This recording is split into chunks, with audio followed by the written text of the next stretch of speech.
are here today because we must have this nation deal with the fact that just like 50 years ago, the states had taken a position to rob the human rights and civil rights of citizens with states' rights projected laws that disempowered federal law.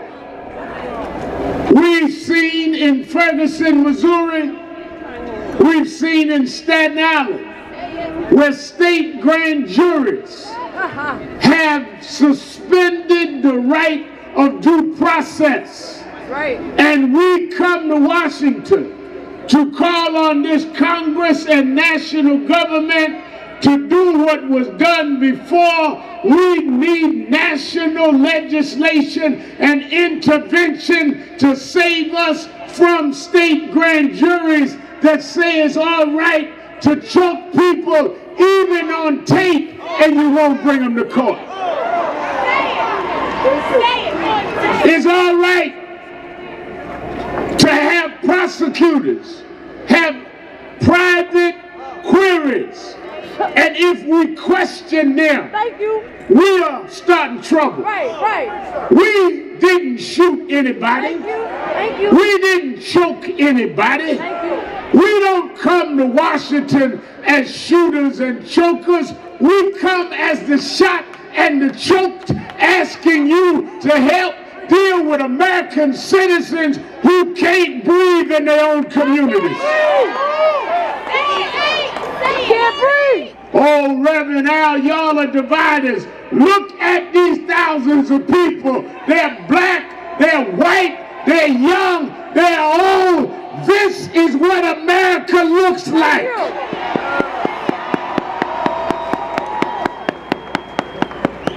I stood in this city and was inspired when I saw a black man put his hand on the Bible and become president.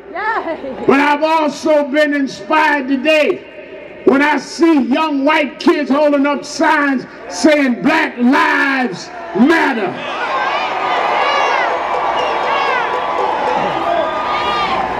I know the media won't show that. I know they'll say we only had 500 rather than the thousands.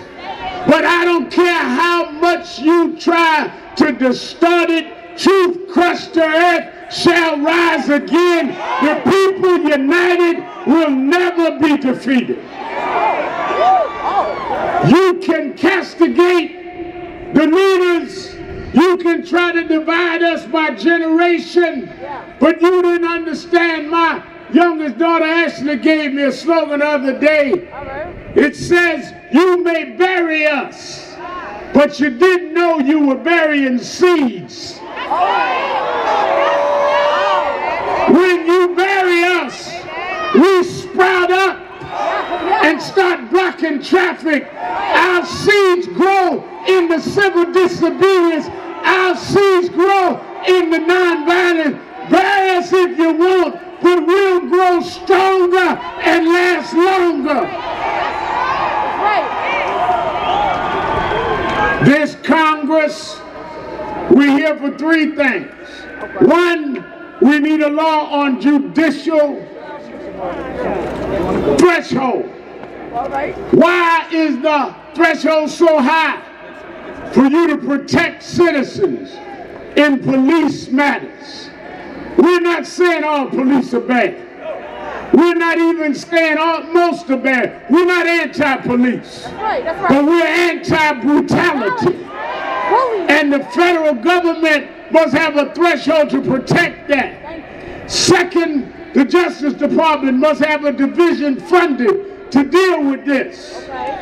Thirdly, we must have the power of special prosecutors, not the local prosecutors. We cannot trust those that work together every day and depend on each other to do their work, to have a non-conflicted inquiry of each other. Thank you. This march today was led by the victims. First time. You know, they say, oh, y'all don't speak for nobody. Yet, when we call marches, thousands come. They get other people that got 20 folk to denounce us. I know, right? But this is about the victims. We don't all agree with each other. We don't all have the same tactics. But we have the same goal. And that is equal protection under the law. And that's not black against white. It's right against wrong. That's why whites and blacks are here together. Show the world today this is not a black march or white march. This is an American march for the rights of American people.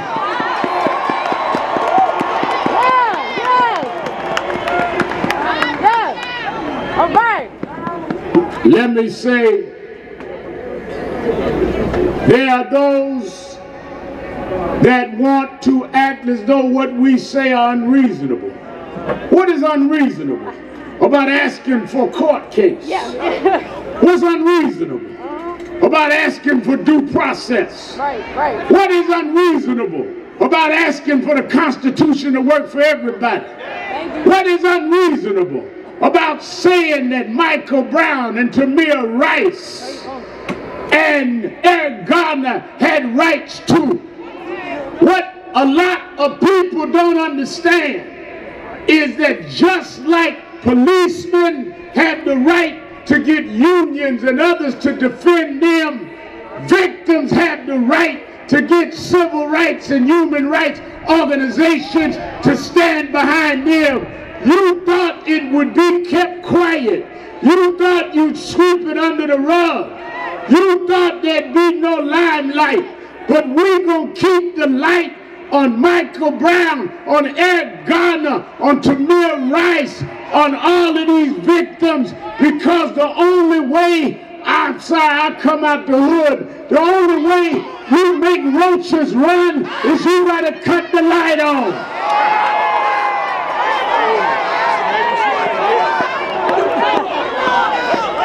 That's right. That's the truth.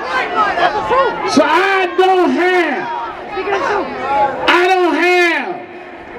the words that others may have. Right. I don't have the polish that civil rights leaders before me had. I don't have the understanding of law that some of my brothers and sisters have. And some of you may be like me. You come up the rough side of the mountain. And when you come up the rough side, sometimes your legs get scarred and you might get a little mud on your clothes.